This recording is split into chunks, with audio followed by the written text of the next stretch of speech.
Hi friends, నేను మీ Nanditha dietitian. ఈరోజు మనం వెయిట్ లాస్ గురించి మాట్లాడుకుందాం. చాలామంది వెయిట్ లాస్ ఎలా అవ్వాలి, ఎలాంటి ఫుడ్ తీసుకోవాలి, ఎలాంటి ఫుడ్ తీసుకుంటే వెయిట్ లాస్ అవ్వాలో కన్ఫ్యూజ్ అవుతూ ఉంటారనమాట. సో మనము వెయిట్ లాస్ అవ్వడానికి ఎలాంటి ఫుడ్ ఇంక్లూడ్ చేసుకోవడం వలన వెయిట్ లాస్ అవ్వాలో ఇప్పుడు తెలుసుకుందాం. చాలామంది వెయిట్ లాస్ అవ్వడానికి చాలా ఫ్యాట్ డైట్స్ ఫాలో అవుతూ ఉంటారు. ఫ్యాట్ డైట్స్ అంటే ఏంటంటే మనం తీసుకునే ఫుడ్లో ఉండవలసిన న్యూట్రియంట్స్ ఎక్కువ లేకపోతే తక్కువగా ఉండడం. For example ketogenic diet. Ketogenic diet గురించి మనం మాట్లాడుకుంటే దాంట్లో 70-80% ఫ్యాట్స్ మాత్రమే ఉంటాయి. ఓన్లీ 20% కార్బోహైడ్రేట్స్ యాడ్ చేస్తారు. సో అలాంటి డైట్ని కీటోజెనిక్ డైట్ అని అంటారు అనమాట. సో వెయిట్ లాస్ కోసం అప్రోచ్ అయ్యేవాళ్ళు, వెయిట్ లాస్ కోసం ట్రై చేసేవాళ్ళు అలాంటి డైట్స్ అప్రోచ్ అవ్వడం వల్ల ఏమవుతుందంటే మన గట్కి కావాల్సిన గుడ్ మైక్రోబ్ అంతా తగ్గిపోయి మన బాడీకి కావాల్సిన కార్బోహైడ్రేట్ లేకపోవడం వలన ఇన్స్టెంట్గా మనం వెయిట్ లాస్ అయినా సరే 2 or 3 months తర్వాత మళ్ళీ వెయిట్ పుట్ అయ్యే ఛాన్సెస్ ఉంటాయి. సో మనం వెయిట్ లాస్ అవ్వాలి అనుకున్నప్పుడు మనం ఒక ప్రాసెస్లో మనం తీసుకునే ఫుడ్లో కొన్ని మోడిఫికేషన్స్ చేసుకోవడం వల్ల చాలా ఈజీగా వెయిట్ లాస్ అనేది అవ్వచ్చు. సో ఫ్యాట్ డైట్స్ అంటే తెలుసుకున్నాం కదా, కీటోజెనిక్ డైట్ కానీ excess protein, less amount of the carbohydrate, లేకపోతే ఓన్లీ కార్బోహైడ్రేట్ తీసుకోవడం, ప్రోటీన్ తీసుకోకపోవడం, ఇలాంటి వాటినంతా ఫ్యాట్ డైట్స్ అంటారనమాట. అంటే మనం తీసుకునే డైట్లో ఒక న్యూట్రియంట్ ఎక్కువగా ఉంటుంది, మిగతా న్యూట్రియంట్స్ అసలు ఉండట్లేదు. సో ఇలాంటి డైట్ తీసుకోవడం వలన మన బాడీకి కావాల్సిన ఆల్ న్యూట్రియంట్స్ అనేటివి అందవు. అలాంటి అందనప్పుడు ఏమవుతుంది, మన గట్లో ఉండే గుడ్ మైక్రోబ్ తగ్గిపోయి బ్యాడ్ మైక్రోబ్ ఇంక్రీజ్ అవుతుంది.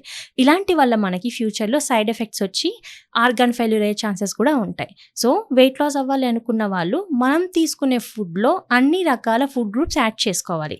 అంటే బ్యాలెన్స్డ్ మీల్ అంటే మనం తీసుకునే ఫుడ్లో ప్రోటీన్ ఉండేటట్టు చూసుకోవాలి, కార్బోహైడ్రేట్ ఉండాలి, దీంతో పాటు ఫైబర్ కూడా ఉండాలి, అండ్ వాటర్ కూడా తగినంత తీసుకోవడం వల్ల వెయిట్ లాస్ అనేది కరెక్ట్గా ఉంటుంది. సో మన సౌత్లో అండ్ ఎవరైతే వెయిట్ లాస్ కోసం ట్రై చేస్తున్నారో వాళ్ళు తీసుకునే ఫుడ్లో ఎక్కువగా ఫైబర్ అండ్ ప్రోటీన్ ఎక్కువగా ఉండేటట్టు చూసుకోవాలి. ఫైబర్ రిచ్ ఫుడ్స్ అంటే మనము ప్రతి ఒక్క vegetable and green leaf vegetables అనమాట. Any vegetables and green leaf vegetables ఎక్కువ ఇంక్లూడ్ చేసుకోవడం వల్ల దాని నుంచి మనకి మన బాడీకి కావాల్సినంత ఫైబర్ అందుతుంది. ఫైబర్ ఎక్కువ తీసుకోవడం వల్ల ఏమవుతుంది, మన బాడీలో ఫ్యాట్ కట్ డౌన్ నేచురల్గా జరుగుతుంది. ప్లస్ బోవెల్ మూమెంట్ కరెక్ట్గా ఉంటుంది, కాన్స్టిపేషన్ని మనము రెడ్యూస్ చేయొచ్చు. సో మనం తీసుకునే ఫుడ్లో ఫైబర్ అనేది ఎక్కువగా ఉండాలి. అంటే 25 grams నుంచి 30-35 grams వరకు మనం తీసుకునే డైట్లో ఫైబర్ ఇంక్లూడ్ చేసుకోవడం వలన మనకి వెయిట్ లాస్ అనేది ఈజీగా ఉంటుంది. And carbohydrate. సో కార్బోహైడ్రేట్ అంటే ఏంటి, మనం తీసుకునే రైస్ కానివ్వండి, లేకపోతే ఎనీ పిండి పదార్థాలు, వీటి నుంచి మన బాడీకి కావాల్సిన ఎనర్జీ అనేది వస్తుందన్నమాట. సో మనం తీసుకునే ఫుడ్లో రైస్ మనం ఎక్కువ వాడుతున్నాం, మేము వైట్ రైస్ ఇలాంటి రిఫైన్డ్ అనమాట. దాని మీద ఉండే పొట్టు తీసేస్తాం కాబట్టి మన బాడీకి కావాల్సిన ఫైబర్ సరిగా రాదు, వైటమిన్ బి గ్రూప్స్ కూడా ఆ పొట్టులో తొలగిపోతాయి. సో అలాంటి ఫుడ్ తీసుకోవడం వల్ల మనకి ఏమవుతుంది, మన బాడీకి కావాల్సిన న్యూట్రియంట్స్ లాగా బోవెల్ మూమెంట్ తగ్గిపోయి గట్ హెల్త్ తగ్గిపోయి వెయిట్ లాస్ అనేది అవ్వడం తక్కువ అవుతుంది అనమాట. సో వెయిట్ లాస్ అవ్వాలి అనుకున్న వాళ్ళు ఎక్కువగా హోల్ గ్రెయిన్స్ అంటే తృణధాన్యాలు యాడ్ చేసుకోవచ్చు. పొట్టుతో ఉన్న ఆహార పదార్థాలు ఎక్కువగా ఇంక్లూడ్ చేసుకోవాలి. అంటే రైస్ కన్నా రైస్లోనే మనకు బ్రౌన్ రైస్ ఆప్షన్ ఉంది, రెడ్ రైస్ ఆప్షన్ ఉంది, సింగిల్ పాలిష్డ్ రైస్ ఆప్షన్ ఉంది. సో వైట్ రైస్కి బదులు ఇలాంటివి మనము మన డైట్లో ఇంక్లూడ్ చేసుకోవాలి. ఇంక్లూడ్ చేసుకోవడం వల్ల మన బాడీకి కావాల్సిన vitamin B, fibre and all micronutrients కూడా వస్తాయి కాబట్టి వెయిట్ లాస్ కానీ ఈజీగా ఉంటుందన్నమాట.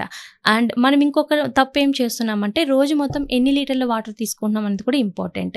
బోవెల్ మూమెంట్ కరెక్ట్గా ఉండడానికి, న్యూట్రియంట్ అబ్జార్ప్షన్కి అండ్ బాడీ మెటబాలిక్ రేట్ని ఇంప్రూవ్ చేయడానికి మన వాటర్ లెవెల్స్ కూడా చాలా ఇంపార్టెంట్. సో ఈ వాటర్ ఇంటేక్ అనేది పర్సన్ టు పర్సన్ డిఫరెంట్గా ఉంటుంది. For example 20 kg body weight ఉన్న పర్సన్ 1 లీటర్ వరకు తీసుకోవాలి. కానీ ఇది ఒక పర్సన్ నుంచి ఇంకో పర్సన్కి డిఫరెంట్గా ఉండొచ్చు. కాబట్టి మన వెయిట్ని బట్టి మనం వాటర్ తీసుకోవడం మంచిది. కనీసం 60-70 kg వెయిట్ ఉన్న ఒక పర్సన్ రోజుకి 3 liters వరకు తీసుకోవచ్చు. అబోవ్ 100 వెయిట్ ఉన్న వాళ్ళైతే 5 liters వరకు వాటర్ తీసుకోవచ్చు. సో మన వెయిట్ని బట్టి, మన మెటబాలిక్ రేట్ని బట్టి మనం వాటర్ అనేది ఇంక్లూడ్ చేసుకోవాలి.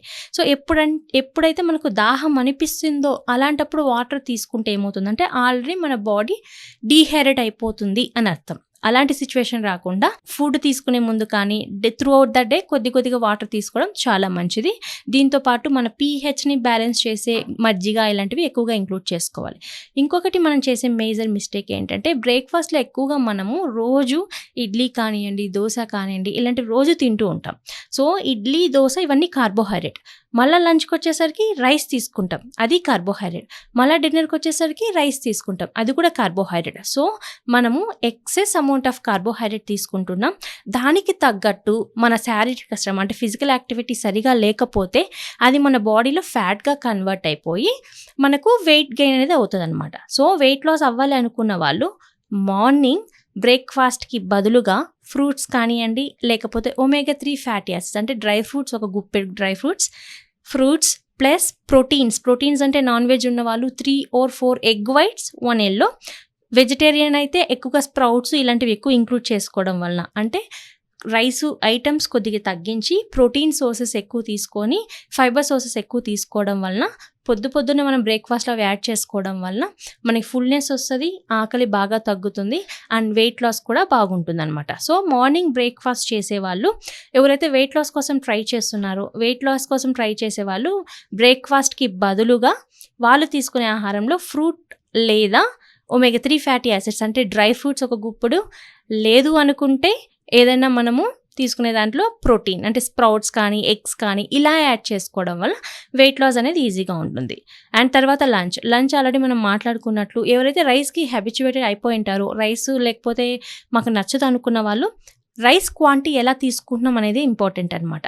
ఫర్ ఎగ్జాంపుల్ మనం 1 కప్పు రైస్ తీసుకున్నాం అనుకోండి, 1 కప్పు రైస్కి డెఫినెట్లీ ఎంత రైస్ తీసుకుంటామో అంతకి డబుల్, అంటే 1 కప్పు రైస్ తీసుకుంటే 2 కప్స్ వరకు వెజిటేబుల్స్ యాడ్ చేసుకోవాలి.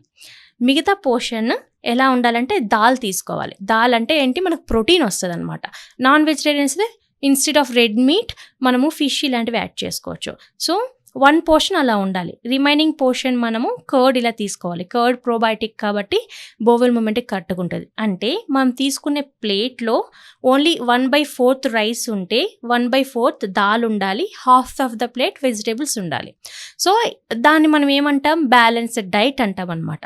ఎందుకంటే వెజిటేబుల్స్ ఎక్కువ మోతాదులో మనం ఇంక్లూడ్ చేసుకోవడం వలన దాని నుంచి మనకి వెజిటేబుల్స్ ఎక్కువగా ఇంక్లూడ్ చేస్తే ప్రొటెక్టివ్ ఫుడ్స్ అంటారు. అంటే మన బాడీకి కావాల్సిన వైటమిన్స్, మినరల్స్ ప్లస్ ఫైబర్ ఎక్కువ మోతాదులో మనకి వెజిటేబుల్స్ నుంచి వస్తుంది. రైస్ కార్బోహైడ్రేట్, అంటే మన బాడీకి మనకి ఎనర్జీ కావడానికి కార్బోహైడ్రేట్ ఇంపార్టెంట్ కాబట్టి 1/4 యాడ్ చేసుకోవాలి.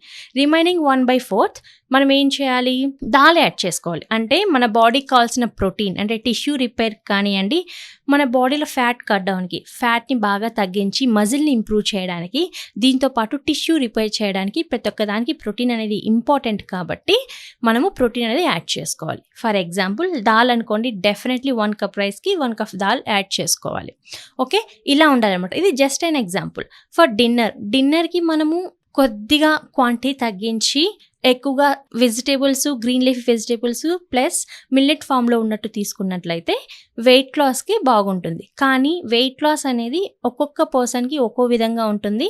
ఇది బేస్డ్ ఆన్ బిఎంఐని బట్టి ఉండొచ్చు, బిఎంఆర్ బట్టి ఉండొచ్చు, వాళ్ళ హెల్త్ కండిషన్ని బేస్ చేసుకొని ఉండొచ్చు, ఇలా ఉండొచ్చు. సో మీకు కరెక్ట్గా డైట్ ప్లాన్ కావాలి అనుకుంటే సైడ్ ఎఫెక్ట్స్ లేకుండా మన బాడీలో ఎనర్జీ లెవెల్స్ తగ్గకుండా ఓన్లీ ఫ్యాట్ మాత్రమే తగ్గుతూ ఎనర్జీ లెవెల్స్ ఇంక్రీజ్ చేసుకుంటే హెల్దీ వేలో వెయిట్ లాస్ అవ్వాలి అనుకుంటే మీ దగ్గరలో ఉన్న ఏమైనా క్వాలిఫైడ్ డైటీషియన్ని కన్సల్ట్ అయితే మీకు ఒక కస్టమైజ్డ్ డైట్ ప్లాన్ అనేది వస్తుందన్నమాట. సో చూసాం కదా, మెయిన్లీ వెయిట్ లాస్ కోసం ఒక హెల్దీ పర్సన్ వెయిట్ లాస్ అవ్వాలి అనుకున్నప్పుడు తీసుకునే డైట్లో ఎక్కువగా మిల్లెట్స్ ఉండొచ్చు, హోల్ గ్రెయిన్స్ ఉండొచ్చు, lot of vegetables, green leaf vegetables, 1 or 2 servings of fruits ఉండాలి and sufficient intake of water ఉండాలి. ఇలా మనం ఇంక్లూడ్ చేసుకోవడం వలన అండ్ ఫిజికల్ యాక్టివిటీ కనీసం 45 minutes ఉండాలి. ఇలా చేసుకోవడం వలన వెయిట్ లాస్ అనేది స్టార్ట్ అవుతుంది. అంటే వెయిట్ లాస్ మనం నేచురల్గా చేసుకోవచ్చు అనమాట. సో ఈరోజు మనం వెయిట్ లాస్ గురించి తెలుసుకున్నాం కదా, ఇంకొక రోజు మనం ఇంకొక మంచి టాపిక్తో కలుద్దాం. అప్పటి వరకు నమస్తే.